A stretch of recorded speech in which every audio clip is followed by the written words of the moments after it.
Well, it doesn't count if you don't email me. If you don't defend it, it doesn't count. That's what Dr. Yeah, it's like how was much they do you need to tell care? us why. Yeah. Yeah, well, that just doesn't count.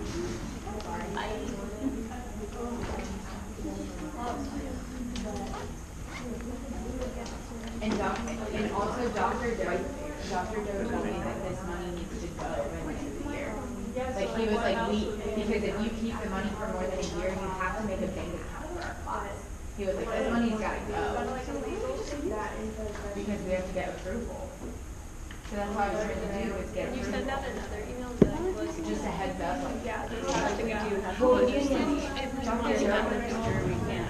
Dr. Doe said if I tell the class like our reasoning behind it, he was like, they'll think you're just trying to get out of the bank account. They don't realize how difficult it is to set up a bank account. Yeah. Why can't he email? I think you should ask everybody. I just noticed something. I've just kind of been putting it off for my seminars on Monday. I'm never gonna think of the answer, so like, I thought it was a fun. I got it. Try it. I have it. Good morning, other campuses. Can everybody hear me okay? Oh, really? Athens can hear you. We can hear you in Athens. Albany and Savannah?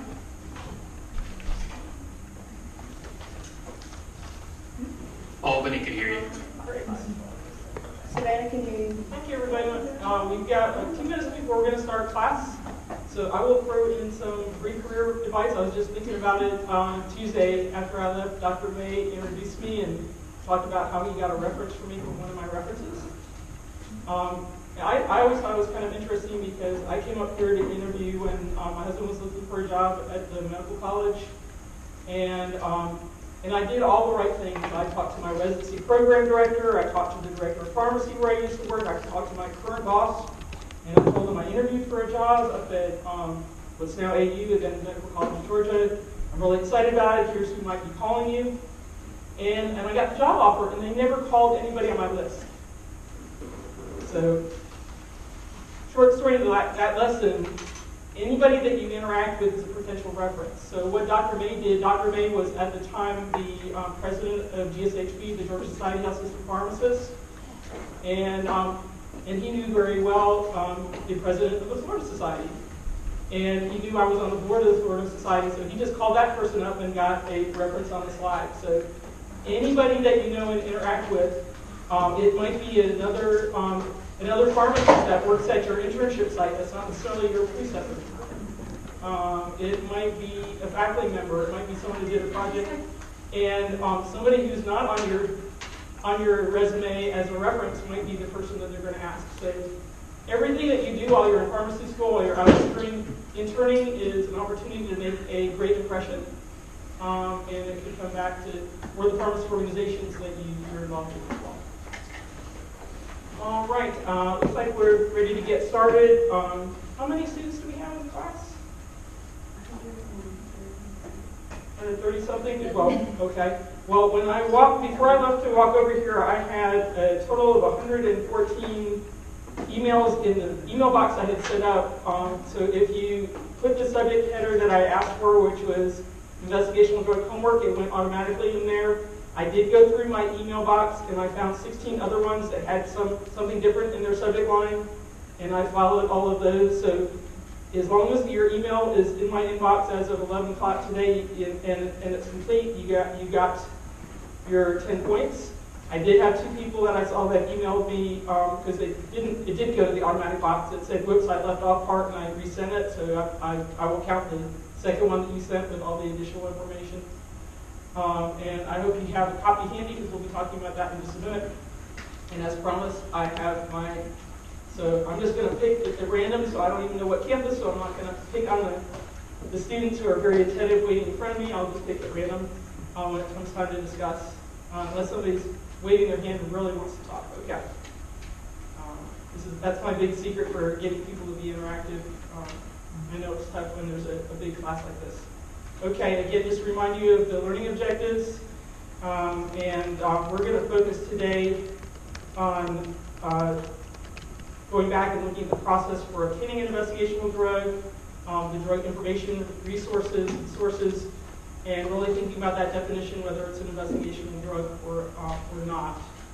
And the reason I like to do this as a homework assignment is because it always bugged me to have a drug information class where you learned about drug information, but you didn't actually work on your literature search skills. So by show of hands, how many of you admit to Googling to find the answers for the homework? Okay. So sometimes Google works, but again, the whole point of the class is for you to learn that Google is not the best search strategy, and it should be your primary search strategy. Although there's some cases that we'll talk about today where it might be an effective backup. So you had 3 cases I gave you for your homework. SER109 capsules, an infant receiving SX008, and a doctor that wanted to talk to you about cannabidiol capsules for epilepsy versus hemp oil drops. And I actually changed that question from last year because last year it was, how do I get Epidiolex because my patient doesn't qualify for a study. Now it's commercially available, so it's a little bit different situation, but I'm going to still use some things from that example. I do have a couple of additional slides that are here just for those of you in class that I did not include in the ELC because I didn't want to dissuade anybody from doing the homework and searching on their own, so it'll be interesting to see what you found out. Okay. So again, think about standard drug references and which one of them may be very helpful in certain circumstances, web resources, and don't just Google it. Probably the easiest thing to find was the phase of the study, right? That's pretty easy to find, but is that information that's going to be terribly useful to you other than in a conversation with a patient? It might be in a conversation with a patient, well, this is a phase 1, or this is a phase 3, or this is a phase 4, and that helps put it in context. But that's really not going to help you take care of a patient that's in front of you, or a patient that's admitted to your hospital, or a patient that you're seeing in your community pharmacy. So the things you really need to know is the drug mechanism of action, the indication that they're using it for, or what the reasonable indications might be, the dose, the side effects, how to safely and appropriately administer it. Okay. So, and the things that I asked you for are listed right here. So I want to hear when I call on you what information you found, what information you had trouble finding. Think about and be able to tell me, did you think the phase of study impacted the amount of information you found? What were the best drug information sources and why? So, and when I call on you, answer at least one of the questions, and then I'll call on somebody else so we can get as much engagement as we can. Okay, SER109. So I actually used that last year as well, and there's more information available than there was last year, but I just got lazy and didn't pick another one. But I thought it was interesting to see. How many of you, by show of hands, were able to find out what phase of study it's currently in? Okay. Show of hands again, phase of study and indication for use. That plus dose route and frequency. So a couple of people, I noticed most of the ones that turned in the homework had a dose, but they didn't have a route, a frequency, a duration. Those kind of other things that you really would need. Riel, you got your hand up. So within the completed trial, it didn't list the route or the frequency, but there was an ongoing phase 3 that did have it listed. Okay, great. So sometimes there'll be pieces of information in different places and you'll have to piece something together. How many of you were able to find some information on side effects or toxicities? Yeah, so a lot of you from completed trials. Anybody that wasn't able to find any information at all?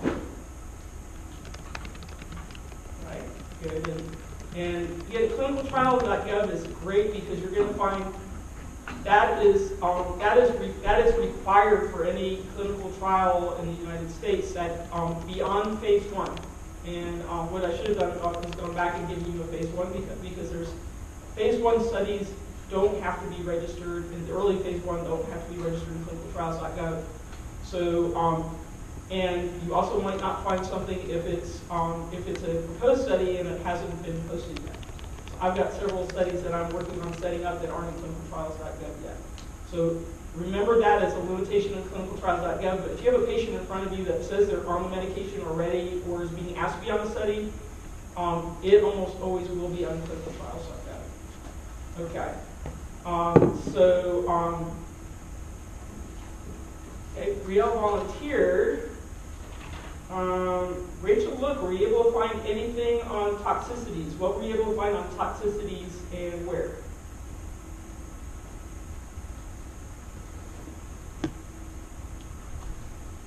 She stepped away to the restroom. Okay. How about Tommy McCurry? McCurry? He's not in our class anymore. He's not in your class anymore. Oh, okay. Great picture. Okay, so I just put a big X through it. Sorry, Tommy. Okay. Vincent Wynn. Hey, okay, Vincent. Did you find anything on side effects? Side effects, yes. Are you pushed in? Yep. Okay. Tell us what you found and where you found it. What was your source?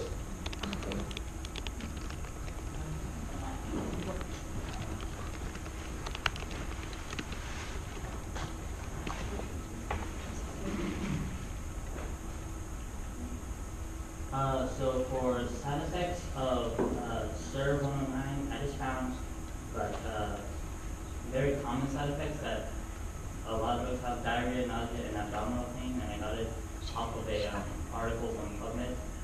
Okay. Okay, great. So you had to go to the primary literature to get that. Another page. Maggie Sokovia, were you able to find anything in a tertiary source or a web-based generic reference? Anything you were able to find in like facts and comparisons or Micromedics or Lexicon?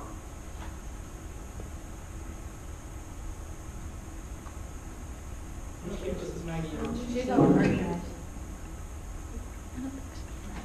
She's not here today. Yeah, I don't think she's here today. All right. Addison Sanders.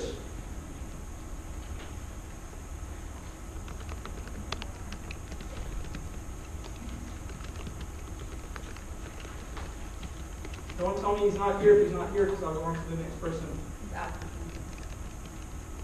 Athens, is Addison here? I don't think he's here. No. All right. Did I tell everybody I was going to take off if you're not here to answer questions? Okay. How about Diane Yunadam? Excuse me, can what's your name? Yeah. Ayunajim? Diane, are you there? Diane's not here. I don't think so.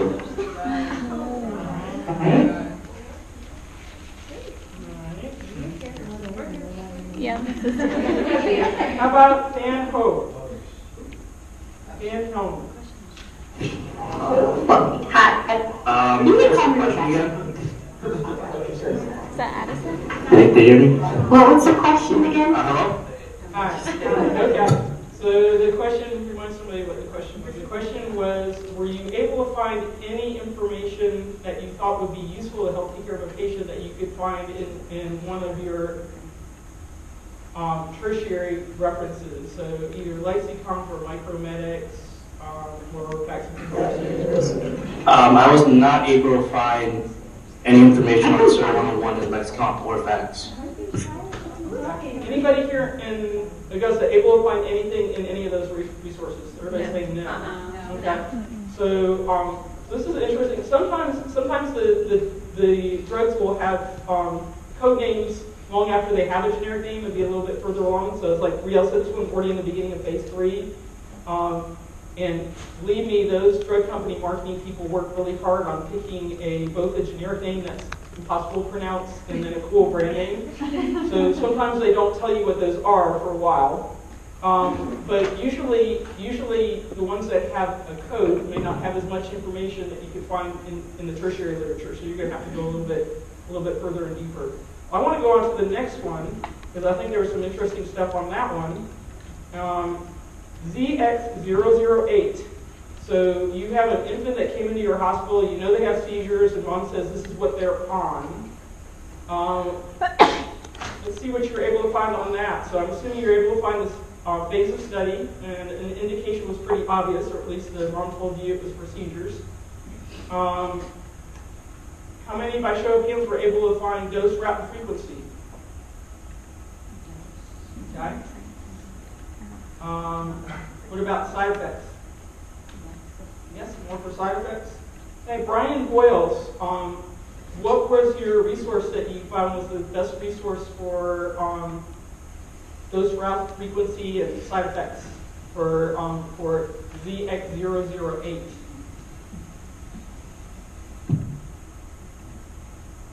Brian's not here today. Okay. Summer Weishart.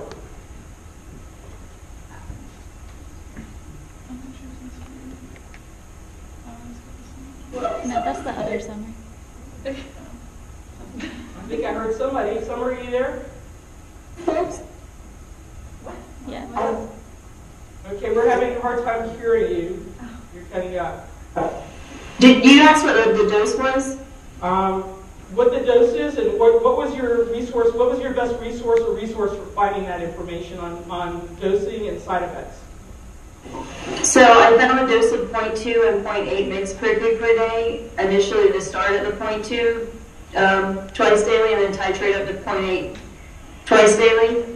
And decreased appetite and alertness as side effects, and I found that on clinical trials and PubMed. Okay, so you found PubMed that actually had something published on it. And again, if it's published in PubMed, that might be an older trial, right? Because it's already happened. So one thing you want to be careful of when you're looking at clinicaltrials.gov, depending on what kind of information you want, you can self-select as trials that are currently enrolling, or still treating, and so on. And let's see.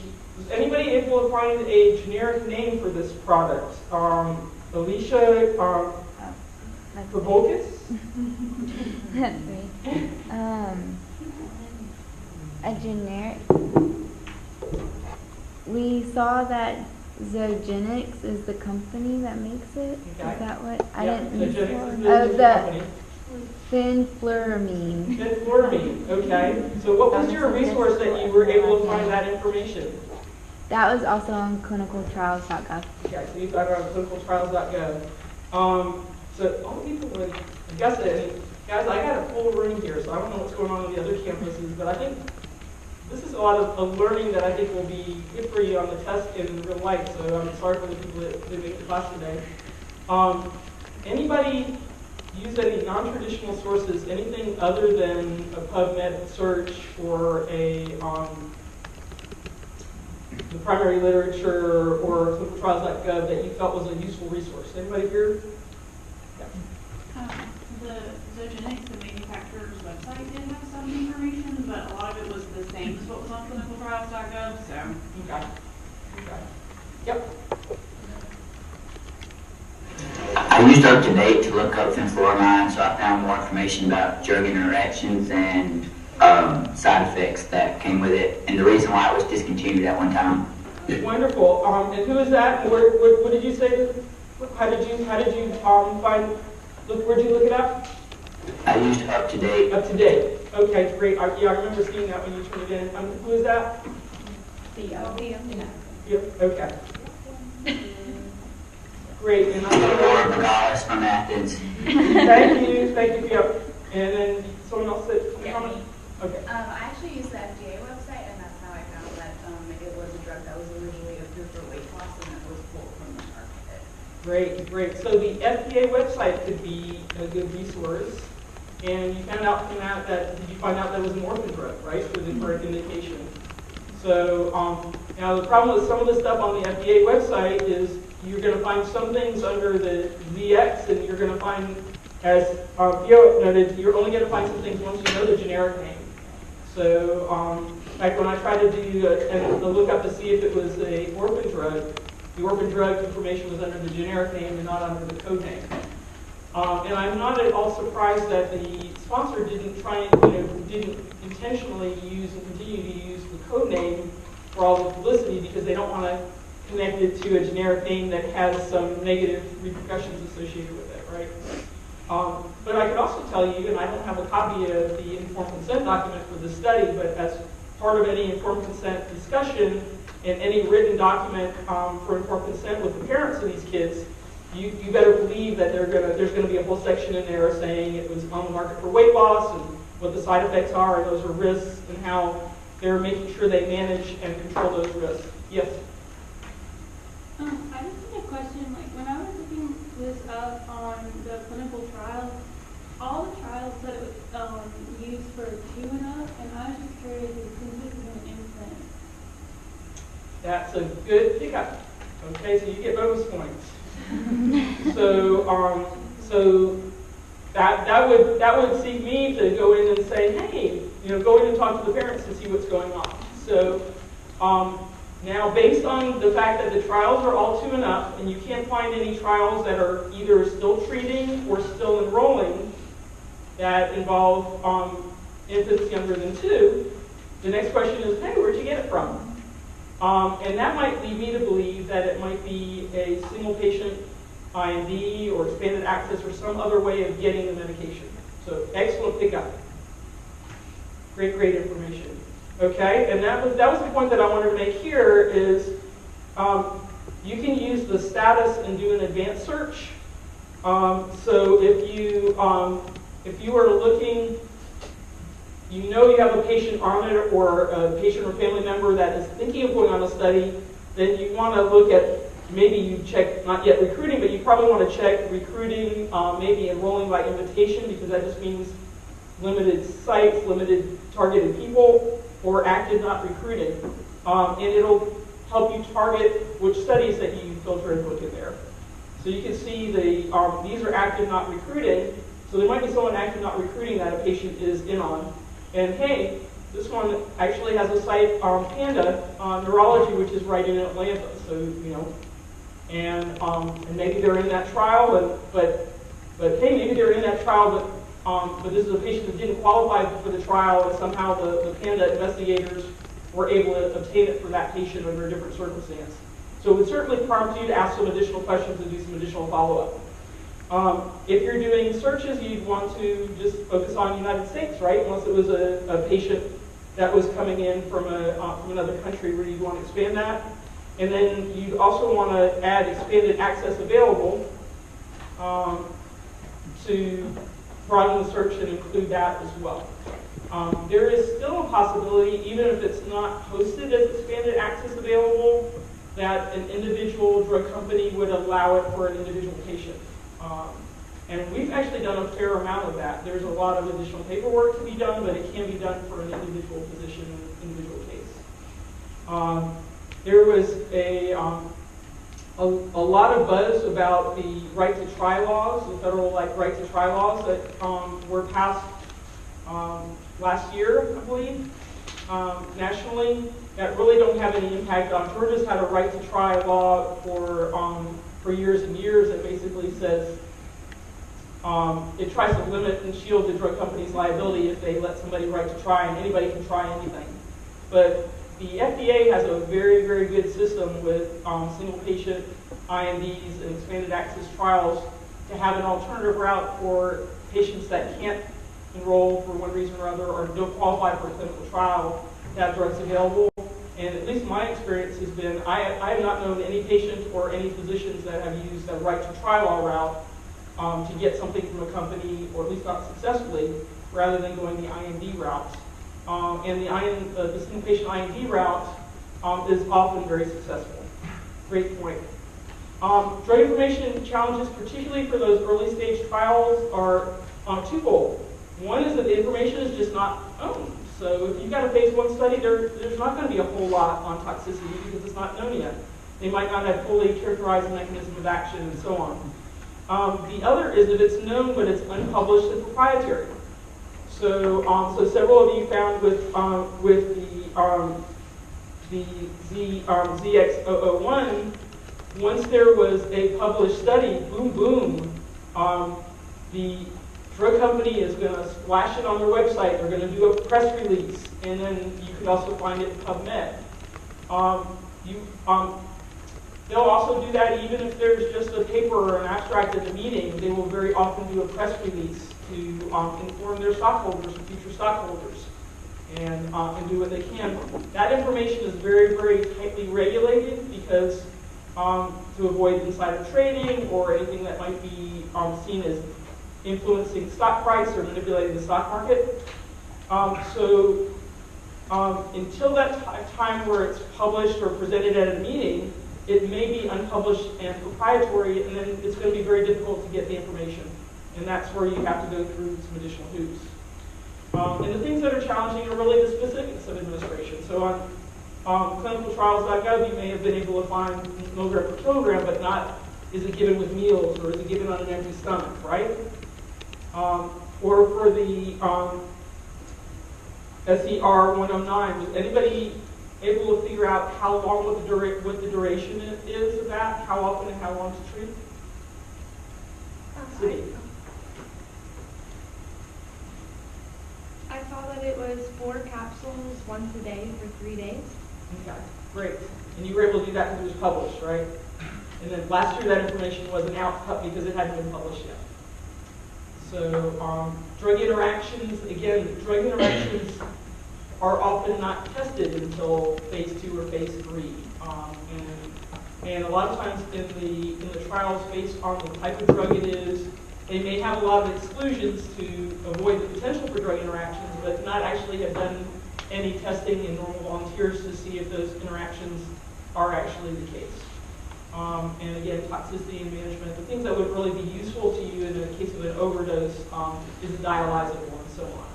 So very often in the drug information we do is we say no information is available, just do symptomatic and supportive care.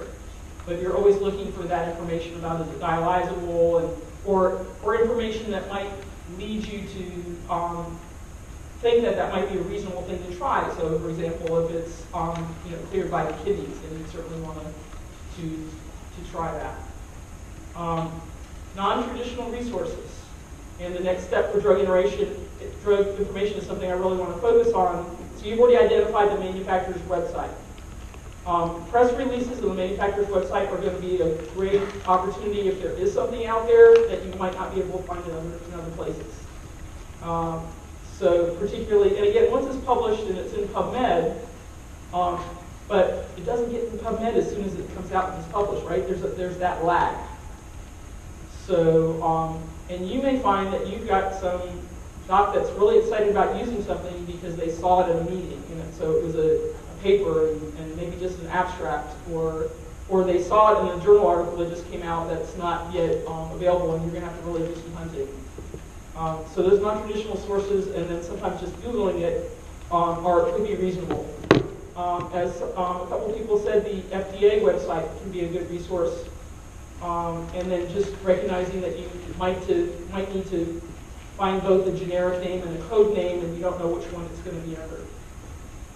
Here's the information, some of the information that I found both on the Zogenix site under ZX008, and this one actually had made a big splash between when I had originally picked it for class and last year and this time. So it was over the summer. It was even in Pharma Times. And you can see here the drug company did a big splash with a press release and even a link to the published paper in there. So that's a great source to try if you know what the manufacturer is. So and it's on clinicaltrials.gov, then you know who the manufacturer is, or at least who the sponsor is of the study, right? Now, a university or an unrelated company or a research group or an investigator could be the sponsor also. So you may not always have sponsor information equating to the manufacturer or the actual source of the drug. It might be a third party that's sponsoring it. So again, searching orphan drug designations and approvals, you had to know that it was fenfluramine to be able to find that. But from there, you could find that it was an orphan drug when the designation was gained. In this case, that it's an orphan for both Lennox-Gastaut and Dravet.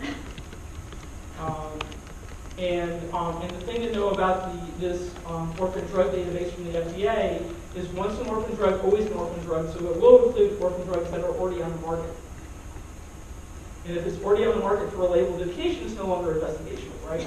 So orphan drug does not automatically mean investigational, it just was a designation at one point in time. This was some stuff that I found last year before Epidiolex was on the market.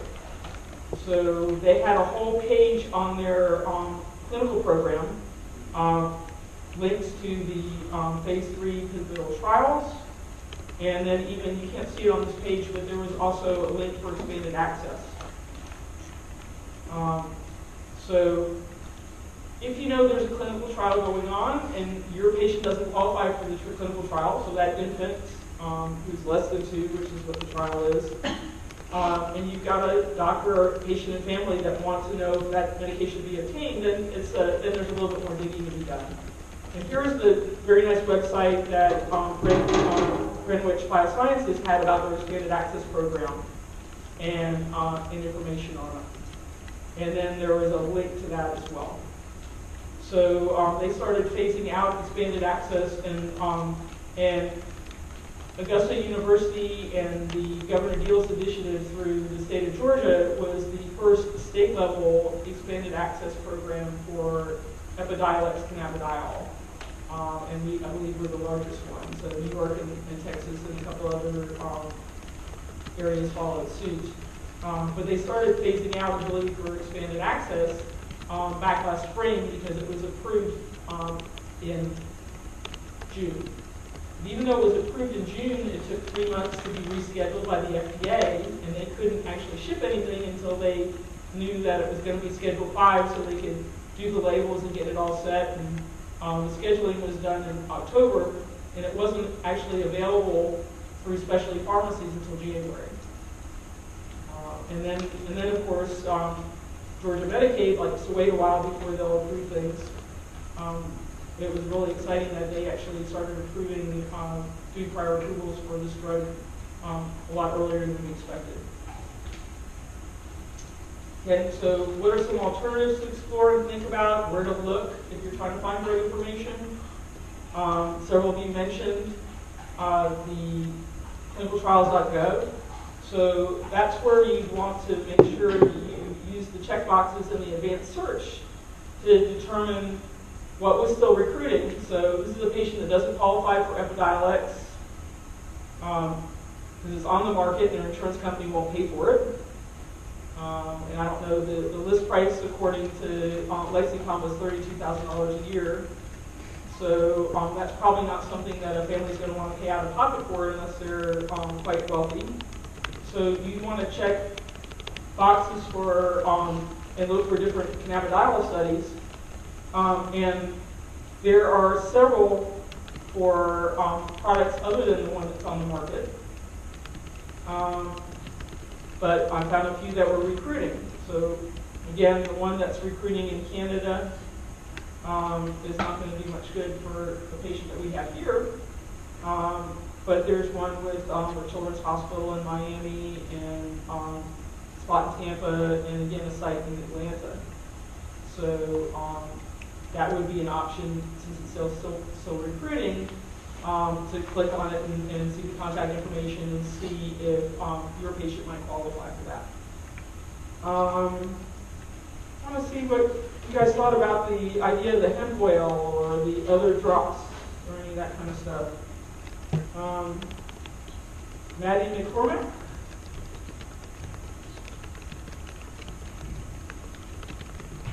Maddie here? Yeah, I'm here. Great. What did you think? Did you recommend hemp oil or another product that the family could get over the internet? I didn't definitively recommend anything. I felt like the family needed to talk to the physician. I gave some advice for the physician to consult the clinical trials, but I didn't feel like the hemp oil was had like FDA, like it was standard, and I didn't feel like that would be an appropriate recommendation at this point. Okay. Anybody that had any comments about marijuana-derived low THC oil? Anybody would recommend that? Feel free to ring in from any campus. I'm going to speak on my friends here. Anybody that would not recommend that and why?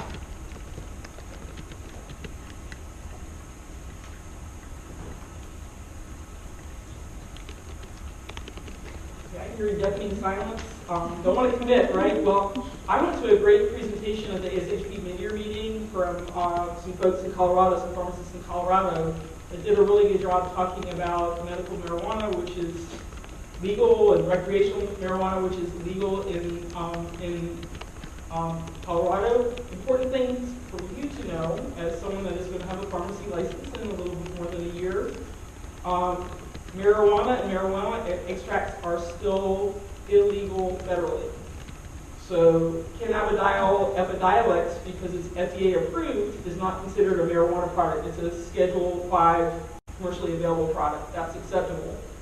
The low THC oil that is allowed if you're card carrying in Georgia, and it's allowed for purchase for medical treatment in South Carolina by state law, are considered still Schedule 1 and illegal under federal law.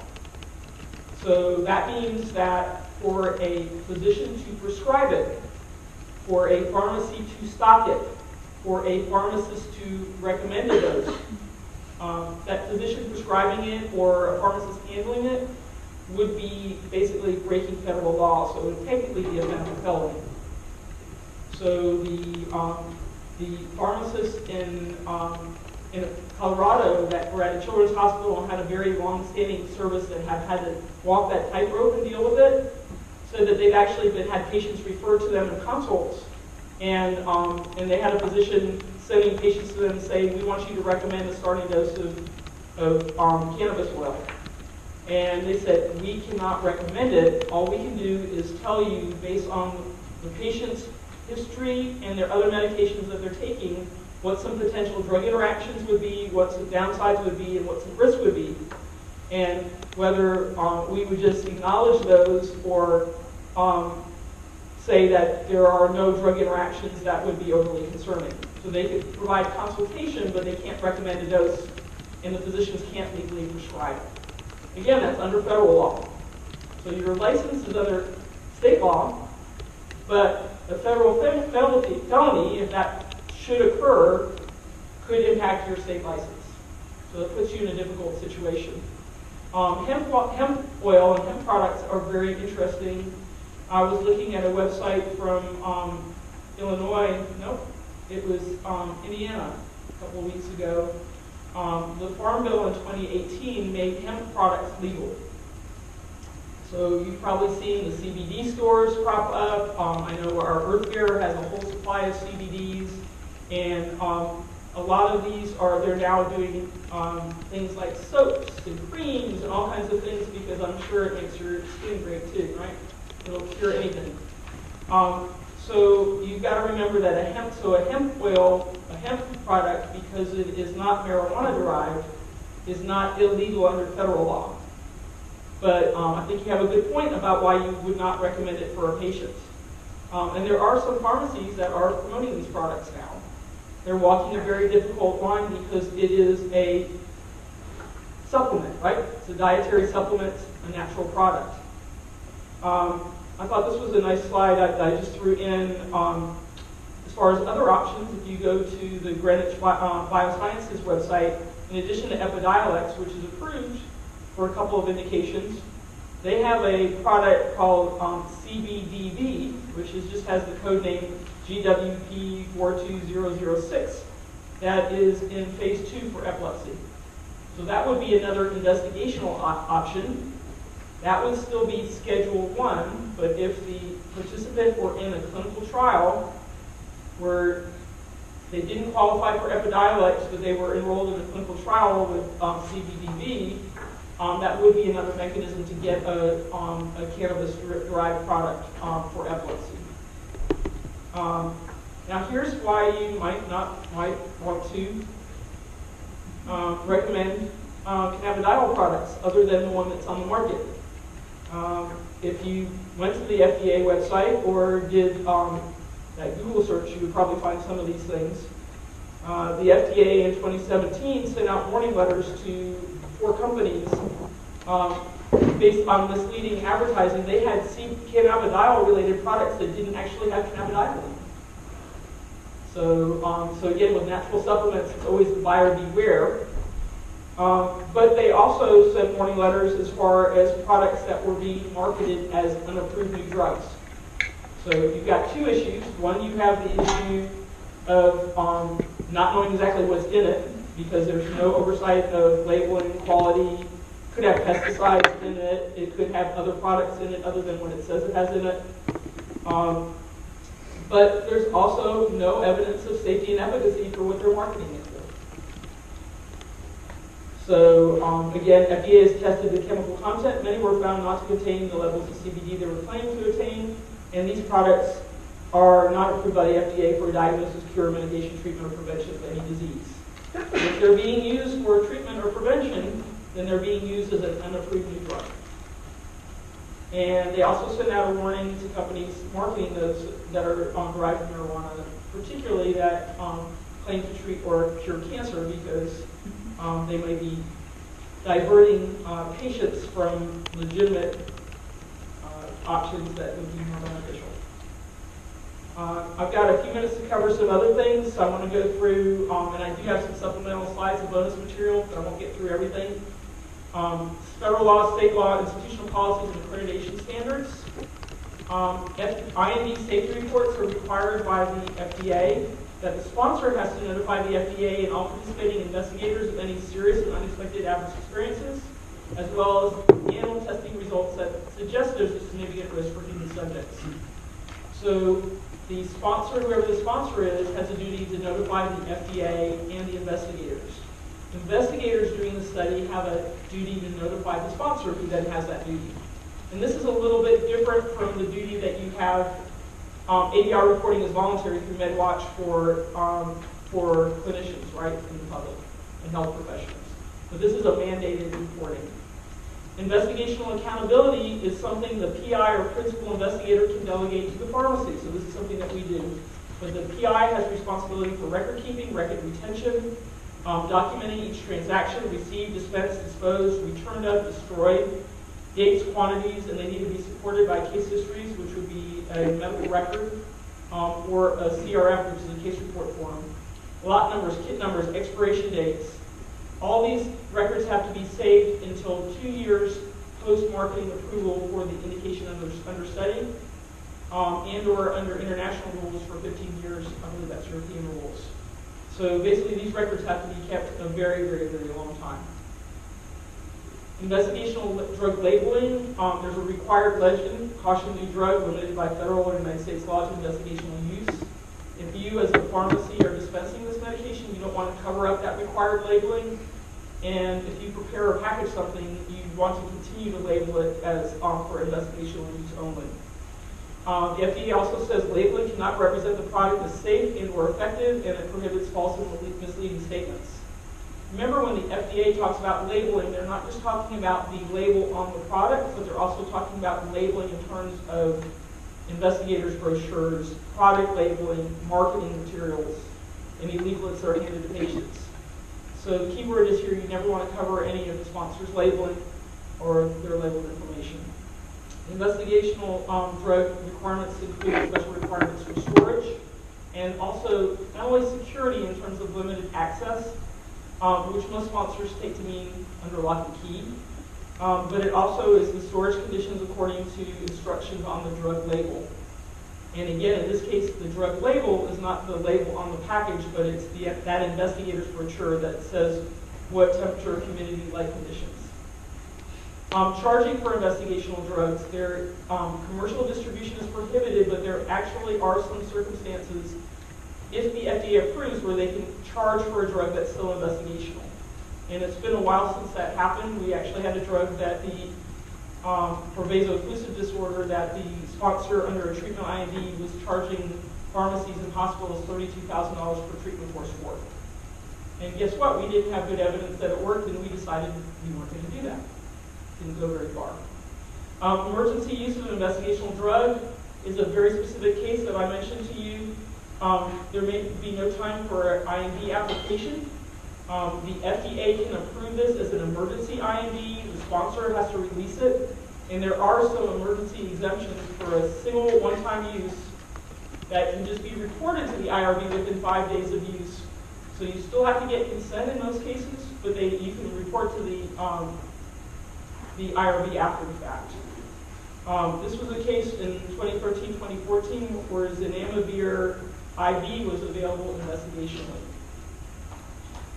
Orphan Drug Act, I mentioned, can be something that is on the market eventually, but it provides that incentive for rare diseases, and we gave you the example for your homework with the drug that was an orphan product. It's interesting, some of our blockbuster drugs today, like Procrit and Epigen, which are two varieties of epoetin, were both originally designated as orphan drugs for small populations, and because they were very expensive to produce, but they ended up eventually being blockbusters and big money makers for the drug company that invested in them. So being an orphan drug doesn't necessarily mean it's going to be not going to be a big money maker, or that it will eventually be used in lots of patients. State of Georgia says dispensing of any legend drugs, and that includes investigational drugs, is limited to a licensed pharmacist, physician, or dentist. I got a bunch of nurses in the Georgia Nursing Association up in an uproar about 10 and 12 years ago because the Nursing Association advised their members that if nurses were being told in physicians' offices to dispense investigational drugs because the sponsors let them do it, that was putting their nursing license at jeopardy. So the Pharmacy Practice Act governs requirements for labeling, documenting a prescription, whether it's done in a physician's office, a pharmacy, or elsewhere, even if it's investigational. And then the Joint Commission standards say investigational drugs are safely controlled and administered, and you have to have procedures, and the procedures have to be implemented if the hospital operates a pharmacy. So Joint Commission medication management standards and patient rights standards also impact how you manage and handle investigational drugs. For example, when patient rights says you have to get informed consent obtained and documented, and initial and ongoing informed consent needs to be documented in progress notes. So if you're in a hospital, you want to make sure that documentation is in the hospital medical record. And personnel caring for a research subject must be have the information they need for monitoring. That's just good nursing care too, right? You don't want a nurse giving a drug if they don't know how to administer it. ASHP best practice guidelines, and I gave you that in your supplemental reading, give you a lot of background on how to set up good systems and requirements. And again, one of the big questions that you're going to have if you're dealing with a patient situation is it investigational or off-label use? If it's investigational, do you have the information that you need? Do you have the right safeguards in place? IRB approval, unless it really is an emergency use and they know and they've gotten FDA approval for emergency use and they're going to report to the FDA or the IRB in 5 days. Is it an investigator that's been approved by the FDA? Is there information given to patients? And it may be that they should have that informed consent document with that information for them. So think about two thought processes. One is for getting information for that study drug, and the other is obtaining an investigational drug for patient care or treatment use. Late yesterday afternoon, I got a call from Paul Baumann, who's our PGY2 pediatric resident. We had a child in the ER who was about to be admitted who was on 2 investigational drugs, not ours, from Children's Hospital of Atlanta, or SHOA, and Emory. And he and I talked on the phone. He was able to contact the study coordinator, get a copy of the informed consent, get an email confirming the dose the patient was on, document some things in the chart, talk to the team, confirm that they did want to continue the therapy and it was appropriate, and then get all the information in the medical record, including some information from nursing. So if you've got a patient admitted with a study drug, you want to examine the medication, the labeling, identify the source, prescriber of the pharmacy, obtain that drug information and a copy of the consent. And here's an example where I did that with the SPM 927, which was the case that I gave at the beginning of class on Tuesday. Found out it was in Costamare. I pulled all this information together remotely on a Saturday morning for a patient that was in the hospital threatening to leave AMA. And just from what I could get on websites and different resources, And unfortunately, the physician's office was not answering the phone over the weekend, but you can get a lot of information. There was another case last spring. The doctor wants to get tazemetostat for a pediatric patient. It's not Lexicon. Can we get it? It's an orphan drug. I found one active pediatric clinical trial, and CHOA in Atlanta was the site. Does the patient qualify for that trial? No, they didn't. So then the other option that I told the physician is, here's the information on the company. You can contact the sponsor to discuss whether there's potential to get a single patient IND and get it for the patient. In this case, the physician and the family didn't want to pursue that additional step. So that's all the basics. I'll take a minute to ask if there are any questions from any other campuses, and then go through some of the bonus material that I have available for you. Any questions in Albany?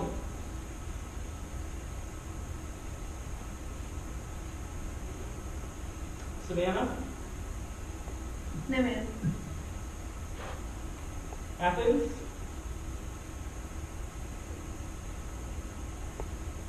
No, ma'am. And here in Augusta?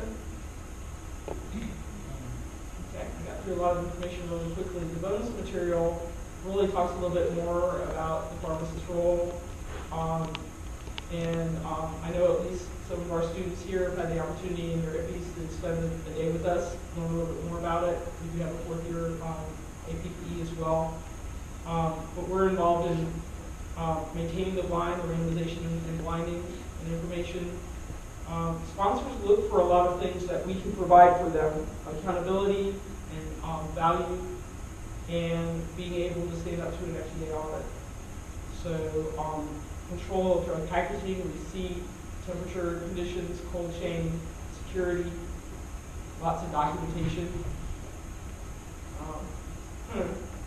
and avoiding problems.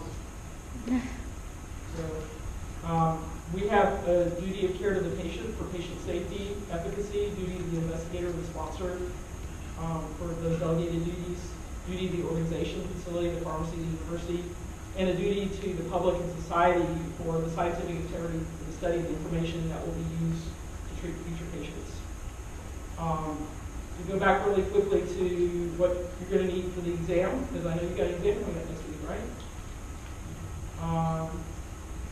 If you go to my first slide with the learning objectives and think about all those resources, you should be able to think through the process of how to obtain a drug for a patient, how to find the information you need, what the resources might be, and the things that you really would need to do practically. All right, well, thank you very much. You guys have a great day and a great weekend.